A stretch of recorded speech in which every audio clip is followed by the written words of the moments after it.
तो चलिए हम सीधे चलते हैं कुरुक्षेत्र युद्ध के उन आखिरी सबसे भयानक दिनों में। ये वो महासंघर्ष था जिसने एक पूरे युग की, आप कह सकते हैं, दिशा ही बदल कर रख दी।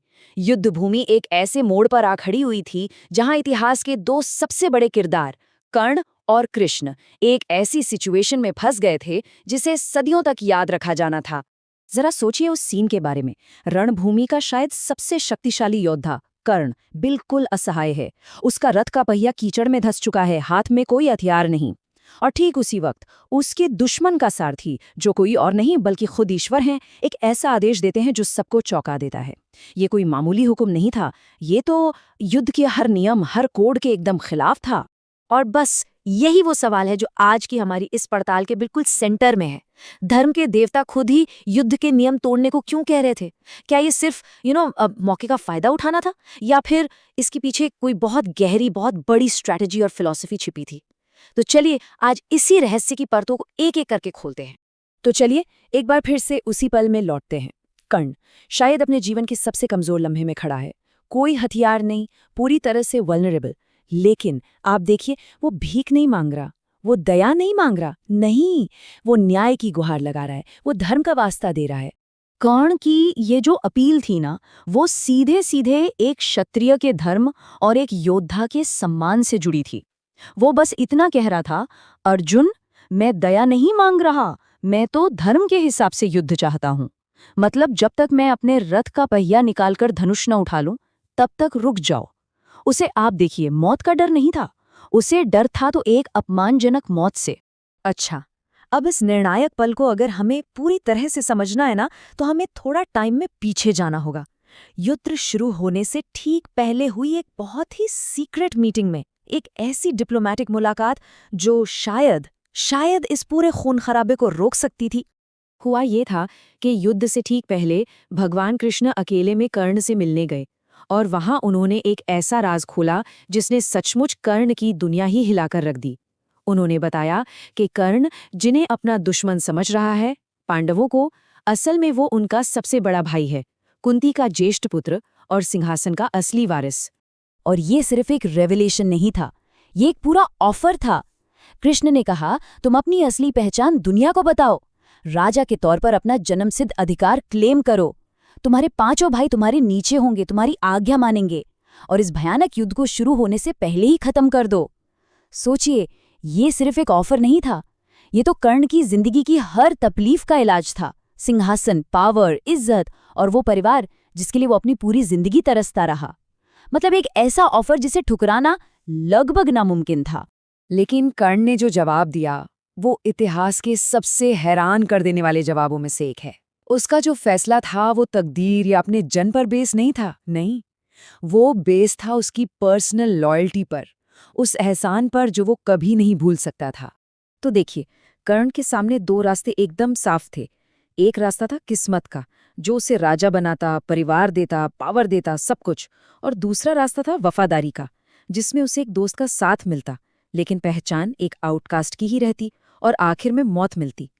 ये चुनाव था उस सब कुछ के बीच जो उसका हक था, और उस एक दोस्त के बीच जिसने उसे तब इज्जत दी थी जब पूरी दुनिया उसे सूत पुत्र कहकर दुत्कार रही थी। और कर्ण का जवाब बिल्कुल साफ था। उसने कहा, मेरा रोम रोम दुर्योधन के एहसानों का कर्जदार है। केशव, मैं स्वर्ग भी ठुकरा सकता हूं, पर मैं उसे नहीं छोड़ूंगा। आप समझ रहे हैं, ये सिर्फ दोस्ती नहीं थी, ये एक ऐसा वचन था जो उसके लिए अपनी किस्मत और अपनी जान से भी बढ़कर था। ये लॉयल्टी की, कह सकते हैं, एक मिसाल थी। और यहाँ उसके कैरेक्टर की एक और गहराई देखिए। कृष्ण से मिलने के बाद उसकी मुलाकात अपनी असली माँ कुंती से भी होती है, और वो उसे भी एक सीक्रेट वचन देता है। वो कहता है कि युद्ध का नतीजा कुछ भी हो, तुम्हारे 5 बेटे हमेशा जिंदा रहेंगे। यानी वो सिर्फ अर्जुन को ही मारेगा।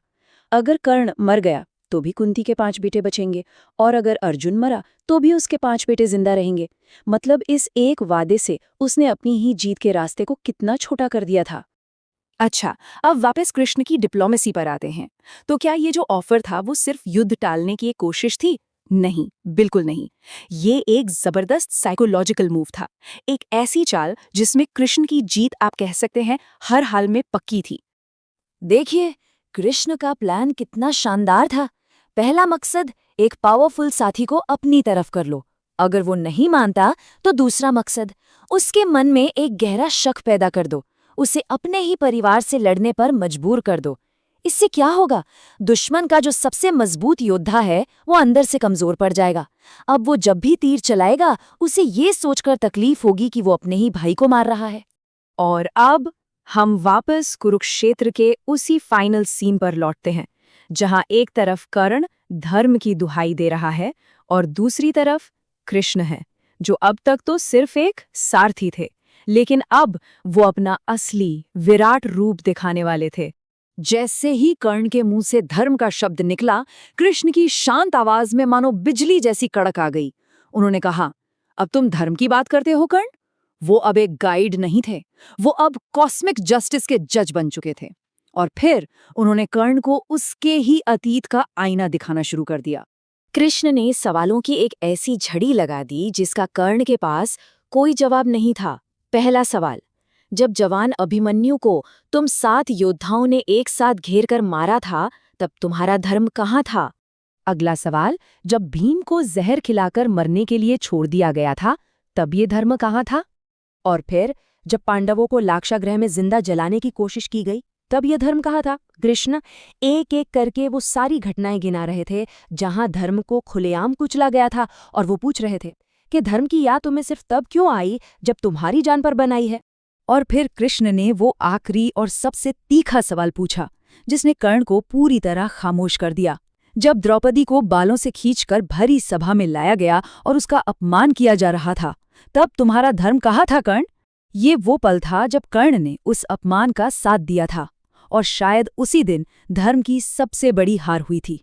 तो आखिर में ये कहानी सिर्फ एक जंग की नहीं है, ये कहानी है 2 बहुत बड़ी शख्सियतों के फैसलों की, उनके चॉइसेस की, और उनकी लेगेसी आज भी हमें बहुत कुछ सिखाती है। कर्ण को हम कैसे याद रखते हैं? एक ट्रैजिक लॉयल्टी के सिंबल के तौर पर, एक ऐसा हीरो जिसे उसके दिव्य जन ने नहीं बल्कि उसके इंसानी फैसलों ने डिफाइन किया। सम्मान और दोस्ती के लिए अपनी अटूट कमिटमेंट ने जो मौत तक उसका साथ नहीं छोड़ी। और दूसरी तरफ है कृष्ण, वो एक स्ट्रेटेजिक लीडरशिप की मिसाल हैं। वो हमें दिखाते हैं कि जब दांव बहुत ऊंचे हों तो जीत के लिए कभी-कभी ऐसा प्रैग्मेटिज्म, ऐसी व्यावहारिकता दिखानी पड़ती है जो पारंपरिक नियमों से ऊपर उठकर एक बड़े लक्ष्य को हासिल करे। और हम अपनी इस पड़ताल को इसी एक बड़े सवाल पर खत्म करते हैं, लीडरशिप में और अपनी जिंदगी में कब हमारी वफादारी, हमारी लॉयल्टी एक खामी बन जाती है, और कब हमारा प्रैग्मेटिज्म, हमारी व्यावहारिकता एक पाप बन जाती है।